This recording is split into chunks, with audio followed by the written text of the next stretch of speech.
係 Barry， 住喺 Winnipeg 超過20年。北美嘅太陽就係猛，你唔好睇而家日光日白，我哋已經6點㗎啦。其實我哋就係嚟呢一個嘅列治文嘅新城市，會一會我身後呢一間咧。日本餐嘅 All You Can Eat 其實咧新城市廣場又名糖尿病廣場啦。係咁啊，我哋咧就已經試勻晒呢度，都唔係試勻嘅，試咗幾間呢個珍珠奶茶店啦。冇錯，依家個口咧都好甜下，係時候食翻啲生嘢同埋鹹嘢，係啦，辣嘢。咁點解會揀呢間咧？但係比較平價啲，佢嗰個分咧喺 Google 咧真係絕對唔高，得3.4分。All You Can Eat好難高分嘅，因為佢都唔平㗎。其實最貴嗰個餐食到 Deluxe 都要47個幾。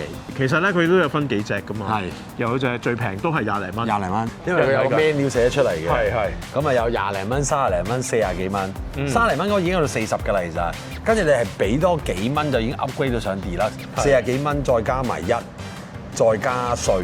咁一定過50㗎啦，即係你一家4口嚟食，如果你2個小孩都大過10歲咧，咁你係收大人價，咁你即係一家4口都食2嚿水㗎啦。因為呢度咧以前咧我冇記錯的話咧，幾廿年前啦講緊，係叫 Richmond Sushi。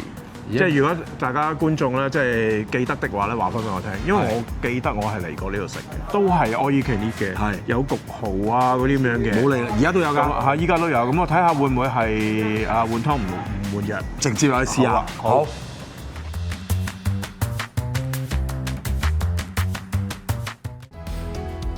我係 Barry， 住喺 Winnipeg 超過20年，呢度係加拿大第8大嘅城市，近年可能係最多香港人移民嘅地方。如果你對 Winnipeg 嘅生活同樓盤想知多啲，歡迎嚟揾我 Barry 一齊探索 Winnipeg 嘅無限可能。